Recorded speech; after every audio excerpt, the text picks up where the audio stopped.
শহরের এক 400 বিলাসবহুল crores? How is ব্যাংকে that possible? ডিজিটাল ভল্ট থেকে It's not a যখন glitch. Check 400 the কোটি logs টাকা now. রহস্যজনকভাবে I'm on it. The উধাও হয়ে database is গিয়েছিল spiking. তখন বড় বড় Your performance has বিশেষজ্ঞরা been পর্যন্ত lacking. হাল ছেড়ে I know. দিয়েছিল। I'll do better. ঠিক See that you সেই do. We need মুহূর্তে results. ত্রাতা Understood. হয়ে এগিয়ে এলো ১৩ বছরের এক কিশোর আরব, যার ঘর ছিল ব্রিজের নিচের এক নোংরা ফুটপাত। সমাজ যাকে আবর্জনা কুড়ানি বলে অবহেলা করত, সেই ছেলেই শুনতে পেয়েছিল সিস্টেমের ভেতরে লুকিয়ে থাকা এক অদৃশ্য ত্রুটি। বুদ্ধিমত্তা আর সাহসের এক অভাবনীয় লড়াইয়ের এই কাহিনী আমাদের মনে করিয়ে দেয় যে প্রতিভা কোনো দামি স্যুট বা বড় ডিগ্রির ধার ধারে না। চলুন দেখে নেওয়া যাক কিভাবে এক অবহেলিত কিশোর তার মেধা দিয়ে একাই এক ব্যাংককে ধ্বংসের হাত থেকে রক্ষা করেছিল। কারো কি মাথায় ঢুকছে যে সিস্টেমের সাথে আসলে কি ঘটে গিয়েছে? 400 কোটি টাকা গায়েব হয়ে গিয়েছে। 400 কোটি, এটা কোনো সাধারণ গোলমাল নয়, এটা সরাসরি ব্যাংক ডুবিয়ে দেওয়ার মতো ব্যাপার। স্যার, যদি অনুমতি দেন তবে আমি সব টাকা ফেরত নিয়ে আসতে পারি। তোর এখানে দাঁড়িয়ে থাকার যোগ্যতা নেই আর তুই 400 কোটির কথা বলছিস? বেরিয়ে যা এখান থেকে। তোর কি সেই সামর্থ্য আছে 400 কোটি ফেরত আনার? জানিস এই টাকাটা আসলে কত বড় অঙ্ক? যদি আমি টাকাটা ফেরত নিয়ে আসি তবে?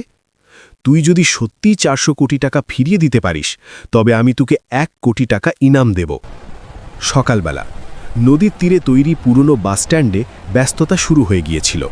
কোথাও ডিজেলের কড়া গন্ধ বাতাসে মিশেছিল, কোথাও চায়ের কেটলি থেকে ওঠা ভাপ বাতাসে মিলিয়ে যাচ্ছিল, আবার কোথাও ট্রাকের ব্রেকের শব্দ ভোরের নিস্তব্ধতাকে ভেঙে দিচ্ছিল। সেই শোরগোল আর গন্ধের মাঝে ব্রিজের নিচে ভেজা কংক্রিটের পাশে একটি 13 বছরের ছেলে বসেছিল। তার নাম ছিল আরব। আরবের কাছে না কোনো স্কুলের ব্যাগ ছিল, না বইপত্র, কেবল একটা পুরনো থলে ছিল যাতে ভাঙাচোরা তার, নষ্ট চার্জার আর এমন কিছু মেশিনের টুকরো ভরা ছিল যেগুলোকে দুনিয়া আবর্জনা মনে করে ফেলে দিয়েছিল। সে চুপচাপ বসে সেগুলোকে নাড়াচাড়া করছিল, যেন সেগুলোর ভেতর কিছু খুঁজছে। তার কাছে এগুলো কেবল আবর্জনা ছিল না, তার মনে হতো এগুলোর মধ্যে অনেক কিছুই হয়তো এখনও ঠিক হতে পারে, কেবল কেউ হয়তো মন দিয়ে দেখেনি। আরব কথা বলার চেয়ে দেখা আর শোনায় বেশি বিশ্বাস করত। লোকে ভাবত যে সে চুপচাপ থাকে, কিন্তু সত্যিটা হলো সে চারপাশে ঘটে চলা জিনিসগুলোকে বোঝার চেষ্টা করত। যখন কোনো বাস স্টার্ট হতো সে তার আওয়াজ শুনেই আন্দাজ করে নিত যে ইঞ্জিন ঠিক আছে কিনা। যখন ইলেকট্রিক ট্রান্সফরমার ভনভন করত সে বুঝতে পারত যে লোড বাড়ছে নাকি কোনো গোলমাল আছে। আরবের কাছে মেশিনগুলো কেবল লোহার টুকরো ছিল না, ওগুলোর আওয়াজ থেকে সে অনেক কিছু বুঝে যেত। ঠিক সামনে নদীর ওপারে কাঁচ আর স্টিলের তৈরি একটা উঁচু ইমারত দাঁড়িয়েছিল, শহরের সবচেয়ে বড় বেসরকারি আর্থিক প্রতিষ্ঠান। প্রতিদিন সকালে সেখানে ঝকঝকে সব গাড়ি এসে থামত। মানুষজন দ্রুত ভেতরে যেত, ফোনে চিৎকার করত, বড় বড় সিদ্ধান্ত নিত। আরব সেই ইমারতটিকে অনেকবার দেখেছিল, কিন্তু কখনো ভেতরে যায়নি। গার্ডরা তাকে দেখলেই একটা কথাই বলতো, এখানে বসবি না, আগে বাড়। ইমারতের পেছনের দেয়াল সংলগ্ন একটা বড় পাওয়ার কন্ট্রোল বক্স ছিল। আরব প্রায় সেখানে বসত, কারণ সেখানে ছায়া থাকত আর মেশিনের আওয়াজ পরিষ্কার শোনা যেত। সেদিন দুপুরে তার কিছু একটা অদ্ভুত মনে হলো। সেই বক্সের আওয়াজটা স্বাভাবিক ছিল না, সেটা একটানা চলছিল না, মাঝে মাঝে থেমে যাচ্ছিল। ঠিক তখনই হঠাৎ ব্যাংকের ভেতরে পরিস্থিতি বিগড়ে গেল। কাউন্টারে বসা মানুষগুলো চেয়ার ছেড়ে উঠে দাঁড়ালো, কম্পিউটার স্ক্রিনে অদ্ভুত সব মেসেজ আসতে লাগলো আর ফোনগুলো ক্রমাগত বেজে চলল। কারো মাথায় আসছিল না যে আসলে কি হয়েছে। উপরের তলা থেকে চিৎকার শোনা যাচ্ছিল। কিছুক্ষণের মধ্যেই বিষয়টা পরিষ্কার হয়ে গেল। ব্যাংকের ডিজিটাল রেকর্ড থেকে 400 কোটি টাকা গায়েব হয়ে গিয়েছে। এটা কোনো ছোটখাটো ভুল ছিল না। টাকা না কোনো অ্যাকাউন্টে দেখা যাচ্ছিল, না অন্য কোনো ব্যাংকে। মনে হচ্ছিল যেন টাকাটা সিস্টেমের মাঝপথেই কোথাও আটকে গিয়েছে। আইটি স্টাফরা দৌড়ে সার্ভার রুমের দিকে গেল, লগ চেক করা হলো, ব্যাকআপ দেখা হলো, সিকিউরিটি টিমকে ডাকা হলো, বাইরে মিডিয়ার গাড়িও আসতে শুরু করল। প্রতিটা মুহূর্তের সাথে পরিস্থিতি আরও জটিল হতে থাকল। সেই সময় ব্যাংকের বাইরে পাওয়ার কন্ট্রোল বক্সের কাছে দাঁড়িয়ে আরব এই সব দেখছিল। তাকে কেউ কিছু বলেনি, কিন্তু ভেতরে কিছু একটা গোলমাল হচ্ছে সেটা সে অনুভব করতে পারছিল। পেছনের পাওয়ার ইউনিটের আওয়াজ তার কাছে স্বাভাবিক মনে হচ্ছিল না। মোটর মাঝে মাঝে থেমে যাচ্ছিল, যেন কেউ জেনে বুঝে তার চাপ বদলে দিয়েছে। আরব সেখানেই দাঁড়িয়ে গেল। সে নিজের থলেটা নিচে রাখল আর দেয়ালের পাশে দাঁড়িয়ে মন দিয়ে আওয়াজটা শুনল। কিছু সেকেন্ড পর সে বিড়বিড় করে বলল, এটা সাধারণ চুরি নয়। তার নিজের মায়ের কথা মনে পড়ে গেল, যিনি একসময় এই ইমারতেই সাফাইয়ের কাজ করতেন। রাতের শিফটে তিনি আরাফকে বাইরে বসিয়ে রাখতেন, সেখানেই সে মেশিনের আওয়াজ চিনতে শিখেছিল। তার মায়ের পুরনো ফোনে কিছু অদ্ভুত চিহ্ন থাকত, নম্বর নয় বরং একটা ক্রম বা প্যাটার্ন। আরাফ সেই পদ্ধতিটাই রপ্ত করে নিয়েছিল। সে প্রতিদিন জিনিসগুলো দেখে নিজের মতো একটা ধারণা তৈরি করত। ভেতরে হুড়োহুড়ি বাড়ছিল, বাইরে একটি ছেলে কাঁচের ওপার থেকে ভেতরের চঞ্চলতা দেখার চেষ্টা করছিল। আরব একটা লম্বা শ্বাস নিল। তার মনে হলো যদি সে এখনই কথা না বলে তবে পরে আর কিছু অবশিষ্ট থাকবে না। সে থলেটা তুলল আর সোজা মেন গেটের দিকে এগিয়ে গেল। গার্ড তাকে আটকানোর চেষ্টা করল, এখানে আসিস না। কিন্তু এবার আরব থামল না। সে প্রথমবার পরিষ্কার গলায় বলল, যে টাকাটা গায়েব হয়ে গেছে বলে মনে হচ্ছে সেটা বাইরে যায়নি। গার্ড হাসতে যাচ্ছিল, কিন্তু তখনই ভেতর থেকে এক মহিলা দ্রুত পায়ে বাইরে আসলেন। তার গলায় আইডি কার্ড ঝুলছিল, নাম ছিল সারা। তিনি আরবের দিকে তাকিয়ে জিজ্ঞেস করলেন, কি বললে তুমি? গার্ড বলল, ম্যাডাম, এমনি আবল তাবল বকছে। আরব নজর নিচু করে বলল, যদি এখনই কিছু না করা হয় তবে কিছুক্ষণ পর সিস্টেম নিজেই সব মুছে দেবে। সারা চমকে গেলেন, তুমি এটা কি করে জানলে? আরব বলল, পাওয়ার ইউনিটের আওয়াজ বদলে যাচ্ছে। এমনটা তখনই হয় যখন সিস্টেমের উপর চাপ ঘোরানো হয়, ডেটার রাস্তা বোঝা যাচ্ছে না। সারা বললেন, একে ভেতরে আসতে দাও। আরব প্রথমবার সেই ঠান্ডা ঝকঝকে ইমারতের ভেতরে গেল। লোকে তার দিকে অদ্ভুতভাবে তাকাচ্ছিল। আরব বড় একটা শ্বাস নিয়ে ঘরের ভেতরে একটু এগিয়ে গেল। সামনে বড় বড় স্ক্রিন লাগানো ছিল, যেখানে লাল আর সবুজ রঙের নম্বরগুলো বিরামহীনভাবে দৌড়াচ্ছিল। আইটি টিমের লোকেরা উত্তেজিতভাবে কিছু বলছিল। তারা সবাই একই সাথে কথা বলছিল, যেন কারোই বুঝতে পারছিল না যে কি করতে হবে। তারা প্রথমবার এমন সমস্যার সম্মুখীন হয়েছিল। তারা সবাই বড় বড় ডিগ্রিধারী, কিন্তু আরবের কাছে সেগুলো ছিল না। কিন্তু আরবের চোখে এক অদ্ভুত শান্তি দেখা যাচ্ছিল। তার মনে হচ্ছিল যে সে জানে যে কি করা দরকার। সে নিজের থলেটা নিচে রেখে দেয়ালের কাছে জোর করে দুহাত চাপা দিল। একটা অদ্ভুত শান্তি ছড়িয়ে গেল। সে নিজের সবটুকু মনোযোগ একাগ্র করল। সে চুপচাপ বসে বলল, এটি সাধারণ চুরি নয়, এটি এক ফাঁদ। সদস্যরা চুপচাপ দাঁড়িয়েছিল, যেন সবার মনে একটাই প্রশ্ন, সত্যিই কি রাস্তার এই ছেলেটা কিছু করতে পারবে? ঠিক তখনই IT head Vikram Saxena manager সারার দিকে তাকিয়ে বিরক্ত হয়ে বললেন, সত্যি করে বলো তো, তোমার মাথা ঠিকঠাক কাজ করছে কিনা? ব্যাংক ডুবতে বসেছে আর তুমি একটা ভিখারি বাচ্চাকে এখানে নিয়ে এসেছ। ঘরের কিছু লোক হালকা করে হেসে উঠল। একজন নিচু স্বরে বলল, এ আবার কি করবে, কম্পিউটার অন করতে জানে কিনা সন্দেহ। সারা ঘুরে দাঁড়িয়ে কড়া চোখে বিক্রমের দিকে তাকালেন। এই মুহূর্তে আমাদের সন্দেহ করার নয়, সমাধান খোঁজার সময়। বিক্রম খিটখিট করে বললেন, সমাধান? এখানে আমাদের এক্সপার্টরা বসে আছে, তাও সিস্টেম বোঝা যাচ্ছে না, আর এই ছেলে এ কি করবে? আবর্জনা কুড়োবে। আরব চুপচাপ দাঁড়িয়ে সব শুনছিল। তার মুখে না ছিল রাগ না ভয়, কেবল একটা অদ্ভুত স্থিরতা ছিল। সারা আরবের দিকে তাকিয়ে বললেন, তোমার বিশ্বাস আছে যে তুমি কিছু করতে পারবে? আরব ধীরে ধীরে মাথা নাড়ল। যদি এখনই সঠিক জায়গাটা দেখা হয় তবে হ্যাঁ। বিক্রম উপহাস করে বললেন, আর যদি না হয় তবে ব্যাংকের সম্মান আর এই কোটি কোটি টাকার ক্ষতির দায়িত্ব কে নেবে? আরব প্রথমবার সরাসরি চোখে চোখ রেখে বলল, যদি আমি ঠিক করে দিই তবে? বিক্রম হাসল, তবে কি তোর ইনাম চাই? আরব বলল, না, আপনি নিজে বলুন। বিক্রম বললেন, ঠিক আছে, যদি এই বাচ্চা সত্যিই এই গোলমাল ঠিক করে দেয় তবে আমি একে 10 কোটি টাকা দিতে রাজি আছি। ঘরে শোরগোল পড়ে গেল। কেউ একজন বলল, স্যার, আপনি কি রসিকতা করছেন? বিক্রম বললেন, না, কারণ আমার পুরো বিশ্বাস আছে যে ও কিচ্ছু করতে পারবে না। স্যার, আমাদের হাতে সময় নেই।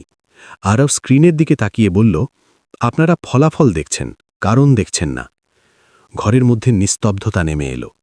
সে এক কোণে দেখা যাওয়া একটি টাইম প্যাটার্নের দিকে ইশারা করে বলল, প্রতিবার ট্রানজ্যাকশনের ঠিক আগে সিস্টেম থেমে যাচ্ছে। এটা নিজে থেকে হয় না। টাকা চুরি হয়নি, ওটাকে এমন একটা জায়গায় ঘুরিয়ে দেওয়া হয়েছে যেখান থেকে সেটা অদৃশ্য হয়ে গিয়েছে। ঘড়ির কাঁটা দ্রুত চলছিল। আরব একটা লম্বা শ্বাস নিল এবং বড় বড় স্ক্রিনের সামনে গিয়ে দাঁড়াল। আইটি টিমের কেউ বিশ্বাস করতে পারছিল না যে রাস্তার একটা ছেলে তাদের সমস্যা বুঝবে। আরব কম্পিউটার বিশেষজ্ঞ এক ইঞ্জিনিয়ারকে বলল, আমাকে এমন একটা সিস্টেম দিন যা ইন্টারনেটের সাথে যুক্ত নয়। ইঞ্জিনিয়ার দ্বিধাভরে একটি লোকাল মেশিন তার দিকে এগিয়ে দিল। আরব কোনো হইচই না করে ধীর স্থিরভাবে কিছু কমান্ড টাইপ করল। মনে হচ্ছিল সে আগে থেকেই জানত তাকে কি দেখতে হবে। স্ক্রিনে একটা ম্যাপ ফুটে উঠতে লাগল। নম্বরের জায়গায় এবার ডেটার প্রবাহ দেখা যাচ্ছিল। বিক্রম চমকে গেল। এটা কি খুলে ফেলল? আরব স্ক্রিনের দিকে ইশারা করে বলল, এটা অ্যাকাউন্ট ডেটা নয়, এটা সেই রাস্তার ম্যাপ যেখানে টাকাটা ঘুরপাক খাচ্ছে। কেউ একজন জিজ্ঞেস করল, ঘুরপাক খাচ্ছে মানে? আরব উত্তর দিল, মানে টাকা কোথাও চলে যায়নি, কেবল এখানে এসে আটকে গিয়েছে। ঘরে কানাঘুষো শুরু হলো।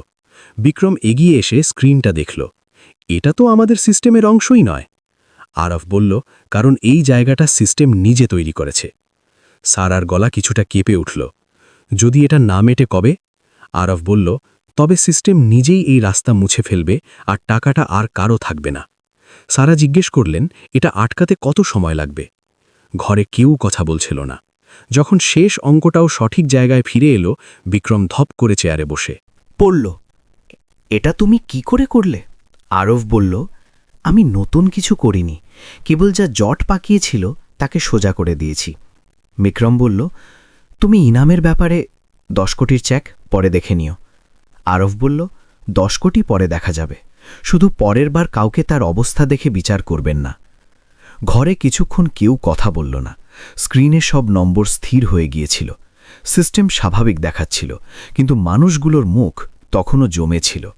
এমনটা নয় যে তারা খুশি হয়নি, বরং তারা বুঝতে পারছিল না এই ঘটনাকে কোন সংজ্ঞায় ফেলা যায়। বিক্রম সাক্সেনা গ্লাসে এক চুমুক জল খেয়ে আরবের দিকে তাকালো। আমি যা বলেছিলাম 10 কোটির কথা। সারা কিছু বলতে চাইলেন, কিন্তু বিক্রম হাত তুলে তাকে থামিয়ে দিলেন। না, আমি রসিকতা করছিলাম না। এটা ব্যাংকের নয়, আমার ব্যক্তিগত প্রতিশ্রুতি ছিল। একটা স্পেশাল অ্যাপ্রুভাল লাগবে এখন। একজন জুনিয়র ম্যানেজার ফিসফিস করে বলল, স্যার, এটা অনেক বড় অঙ্ক, মিডিয়া, বোর্ড। বিক্রম তার দিকে তাকালেন। যদি আজই ছেলেটা না থাকত, তবে মিডিয়া আমাদের মাটির নিচে পুঁতে ফেলত। তুই 10 কোটি পাবি, আজ নয়তো কাল। আরব কোনো উৎসাহ দেখালো না, চোখে কোনো চমক নেই, মুখেও কোনো হাসির রেখা নেই। সে কয়েক সেকেন্ড চুপ থেকে বলল, স্যার, আমি কি একটা প্রশ্ন করতে পারি? বিক্রম বলল, করো। আরব জিজ্ঞেস করল, আমি যদি ছোট ছেলেটা না হতাম, যদি স্যুট পরে আসতাম, ডিগ্রি নিয়ে আসতাম, তবে কি আপনি আমাকে এতটা সন্দেহের চোখে দেখতেন? ঘরে আবার সন্নাটা নেমে এলো। এই প্রশ্নটা কোনো স্ক্রিনে বা ফাইলে ছিল না, কিন্তু ওটাই ছিল সবথেকে কঠিন প্রশ্ন। বিক্রম বলল, হয়তো না। আরব বলল, তাহলে এই 10 কোটি আমার জন্য নয়। বিক্রম অবাক হয়ে বলল, কি? তুমি কি বলতে চাইছ? আরব বলল, যদি আপনি সত্যিই কিছু দিতে চান, তবে এমন একটা সিস্টেম তৈরি করুন যেখানে পরের বার কোনো বাচ্চাকে ভেতরে আসার জন্য ভাগ্যের ওপর নির্ভর করতে না হয়। তুমি টাকা নেবে না? টাকা পেলে তোমার জীবন অনেকটা সহজ হয়ে যেত। আরব বলল, টাকা পেলে আমার জীবন সহজ হতো ঠিকই, কিন্তু চিন্তাধারা বদলালে অনেকের জীবন বদলে যাবে। বিক্রম কিছুক্ষণ চুপ থাকল, তারপর লম্বা শ্বাস নিয়ে বলল, ঠিক আছে। সবাই বিক্রমের দিকে তাকালো। বিক্রম ঘোষণা করল, এই 10 কোটি কোনো একটা অ্যাকাউন্টে যাবে না, একটা ট্রাস্ট তৈরি হবে, রাস্তায় থাকা বাচ্চাদের ট্রেনিং, পড়াশোনা আর মেশিনের কাজ শেখানোর জন্য। আর এই বাচ্চাটা এর অংশ হবে না, বরং এই ব্যবস্থার কারণ হবে। আরব মৃদু স্বরে বলল, ব্যাস, এটাই যথেষ্ট। সে নিজের থলেটা কাঁধে তুলে দরজার দিকে এগিয়ে গেল। সারা পেছন থেকে ডাকলেন, আরব, যদি কখনো সাহায্যের দরকার পড়ে? আরব বলল, সাহায্য তখন লাগে যখন কেউ কথা শোনে না। আজ আপনারা শুনেছেন, এটাই অনেক। কিছুক্ষণ পর ব্যাংকের সিস্টেম পুরোপুরি ঠিক হয়ে গেল। সব টাকা নিজের নিজের অ্যাকাউন্টে ফিরে এলো। আইটি টিম আর বাকি স্টাফদের মুখে স্বস্তি ফুটে উঠল। কেউ একজন নিচু স্বরে বলল, আমরা কখনো ভাবিনি বাইরের একটা বাচ্চা এমন কিছু বুঝে ফেলবে। সেই দিনের পর শহর কিছুদিনের জন্য স্বাভাবিক ছিল না। খবরের কাগজে একটাই কথা ছিল, এক অজানা ছেলে ডুবন্ত ব্যাংককে বাঁচালো। কিন্তু কেউ ঠিকঠাক জানত না সেই ছেলেটা আসলে কে। লোকে বলাবলি করছিল, সব বানানো গল্প, খবরের কাগজ যা খুশি তাই ছাপে। অন্য কেউ হয়তো বলছিল, যদি সত্যি হয় তবে ছেলেটা নিশ্চয়ই খুব বুদ্ধিমান হবে। আরব কিন্তু আবার সেই ব্রিজের নিচেই বসেছিল, যেখানে মেশিনের শব্দ তখনও আসছিল। তফাৎ শুধু এটাই যে এখন লোকে তাকে দেখে থামত, অবাক হয়ে তাকাত আর ফিসফিস করত। কিছুদিন কাটল। ব্যাংকে একটা জরুরি মিটিং ডাকা হলো। এবার বিষয় টাকা বা কোনো বিপদ ছিল না, বিষয় ছিল সিদ্ধান্ত কিভাবে নেওয়া হয়। কেউ বলল, আমরা সিস্টেমের ওপর বড্ড বেশি ভরসা করে ফেলেছি। অন্য কেউ বলল, না, আমরা সিস্টেমকে কখনো ভরসা করতে শিখিয়েছি কিনা সেটাই প্রশ্ন। সেই মিটিংয়ের প্রথমবার এক সিনিয়র অফিসার বললেন, আমাদের ওই বাচ্চাটিকে আবার ডাকা উচিত, পরামর্শদাতা হিসাবে নয়, বরং একটা আয়না হিসাবে আমাদের ভুলগুলো দেখার জন্য। কেউ এর বিরোধিতা করল না। আরবের ডাক এলো। যখন সে ব্যাংকে পৌঁছালো, সেখানে কোনো ক্যামেরা ছিল না, মিডিয়া বা শোরগোল ছিল না, ছিল শুধু একটা গোল টেবিল আর কিছু মানুষ যারা প্রথমবার কারো কথা শুনতে এসেছে। আরব কথা শুরু করল না, সে অপেক্ষা করল। কিছুক্ষণ পর একজন বললেন, আমরা সিস্টেম বানাই যাতে ভুল কম হয়, কিন্তু প্রতিবার আমরা একই ভুল করি। আরব শান্ত গলায় বলল, কারণ আপনারা ফলাফল শুধরান, কারণটা নয়। সে বোঝালো কিভাবে সিস্টেম ধীরে ধীরে কেবল তাদের জন্যই হয়ে যায় যারা ওটা সবথেকে বেশি ব্যবহার করে, আর যারা বেশি ব্যবহার করে তারাই শক্তিশালী হয়। তাহলে যারা দুর্বল? আরব বলল, তারা সিস্টেমে থাকে না, কিন্তু সিস্টেম আসলে তাদের জন্যই হওয়া উচিত। সেদিন কোনো কোড বদলানো হলো না, কোনো সার্ভারে হাত দেওয়া হলো না। সেদিন শুধু চিন্তাধারাটা বদলে গেল। শহরটা শিখল যে আসল পরিবর্তন কাকে বলে। এই কাহিনী ঠিক সেখানেই শেষ হলো যেখান থেকে শুরু হয়েছিল, একটি বাচ্চার সহজবোধ্য বুদ্ধির হাত ধরে, যে অদৃশ্যের ভেতরেও সত্যিটাকে দেখার ক্ষমতা রাখত।